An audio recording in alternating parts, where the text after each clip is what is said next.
traditional frequency? Yes, we're broadcasting to the general public on Mm. 90.5. Mm.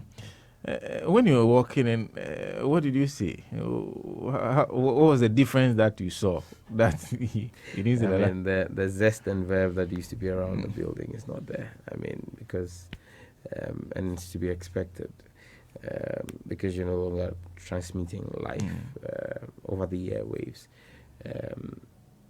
It comes with these challenges. It's sad. It's a sad abuse of power. We've done a lot of work to get Radio Gold back.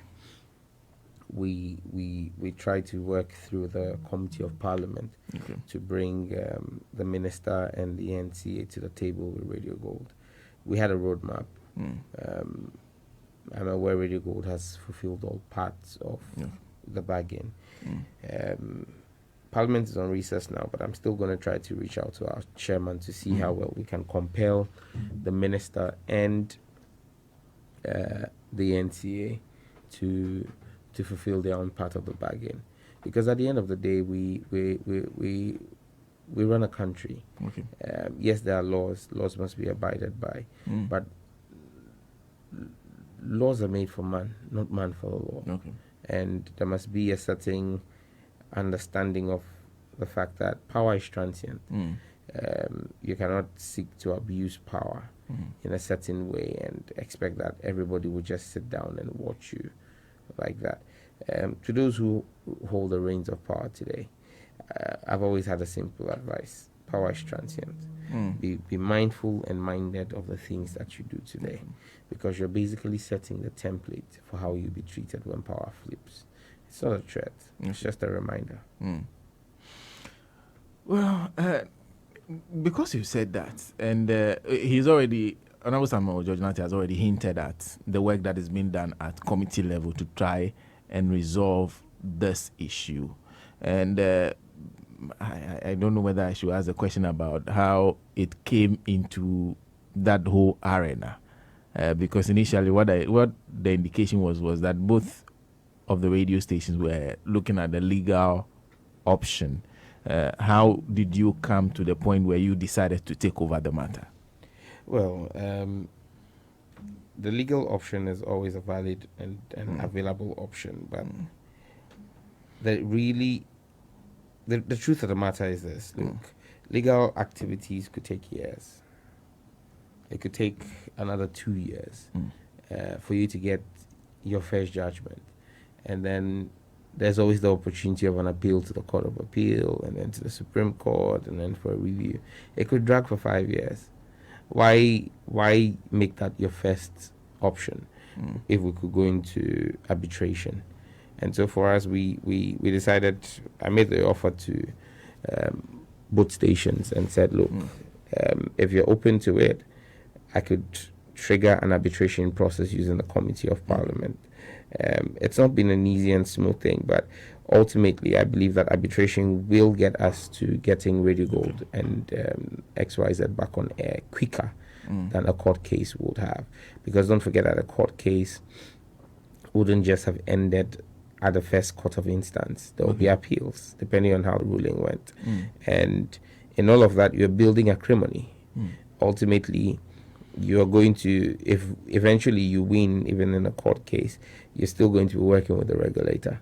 So why have an acrimonious battle with somebody who you would definitely need to work with if we could have it sorted out using negotiation? And so I believe that, yes, the negotiations may appear slow, but ultimately it's in the better interest of Radio Gold and its listeners. And having said that, perhaps that will deal with some of the issues that our listeners keep raising all the time. Every time we have to answer questions as to where we are in resolving the matter. I hope it works for our listeners. If anybody raises any issues, then I'll read them out to you. No problem. Yes, but in the meantime, you talk about how transient power is. Yeah. And you found the need to tell that to the current administration. Do you have a sense that they do not understand that what they have is not permanent? Well, the point is power corrupts, and quite a number of people in this administration are drunk on the on the juice of power. Mm. You know, they are carried away with what power they wield today and the influence they have. Mm. The fact that by a signature on a piece of paper, they can take off a whole radio station or a number of radio stations. And they think that they are the all that there is.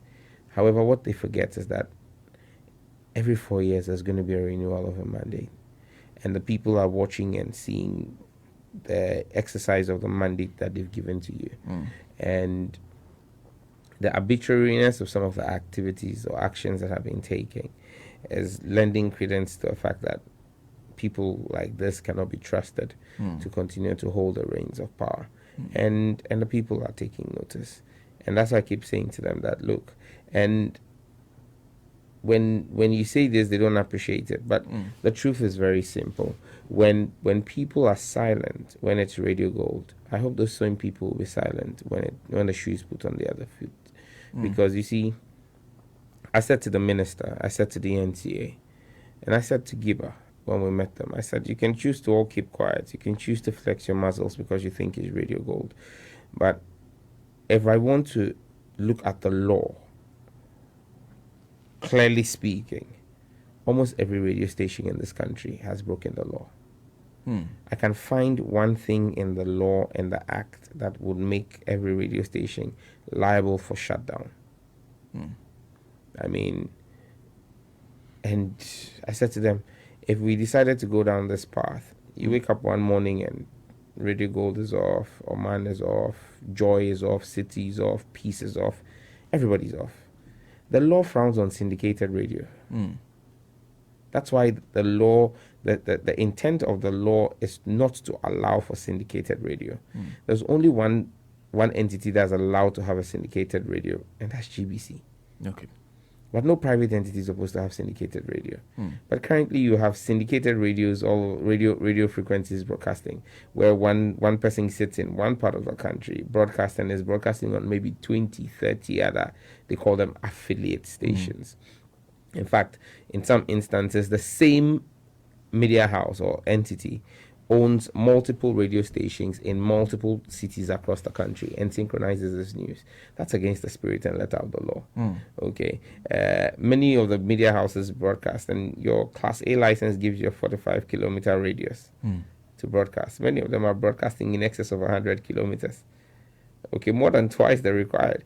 And so at the end of the day, if you want to, if they want us to play that game, every radio station is going to get shut down. Every media house is going to be in default one way or the other. And that's why I said that at times you look at the law and you look at what is practicable, and you look at the Bible. Even the Bible tells us that everything is permissible, but not everything is expedient. Okay, so yes, it would be permissible to shut down every radio station that is broadcasting beyond this frequency, every station that's doing syndicated radio. But is that expedient? Okay. That's the question you ask yourself. That's the question a rational person will ask himself, a person who is not drunken by the juice of power. But for those who are there today, well, only God knows. They also keep reminding us of the president's fight for press freedom. Do you see that? Our president is all hype, no substance. All hype, no substance. Absolutely. But there's work to show for it. There's no. Well, the work to show for it is the murder of a journalist, Ahmed Suale. The work to show for it is the hounding of Manasseh Azuri Awuni until he's had to leave multimedia. The work to show for it is the hounding of the Star FM reporter up north. The work to show for it is the assault on journalists left, right, center by security personnel. The GJ, Media Foundation for West Africa, the complaints are replete. In under 30 months or about 30 months of this administration, there are over 75 incidents of assault and attack on journalists. I mean, is that the hallmark of a freedom fighter or a fighter for press freedoms? Absolutely not. That's why I said he's all hype. They tell us one thing, but actually he's a different thing. He's painted as an angel of light, but he's a demon of destruction. I mean, those are very strong words to use. Well, it's the truth. The truth fears nobody. The truth is bitter, as a bitter pill. But that's what it is. Our president, honestly, cares not about the media. And that's why if you look at the media index, for the first time, the freedom of the media, for the first time in over 20 years, Ghana has dropped under the president. For the first time. Even when you had a former military dictator, Jerry Rawlings, as civilian president, our press freedom index kept going up. But under the supposed freedom fighter, the supposed friend of the media, what are you seeing? Our media indexes are dropping. And so clearly, that's why I said when it comes to the substance, the president is empty. Could all this not be, let's say, coincidental?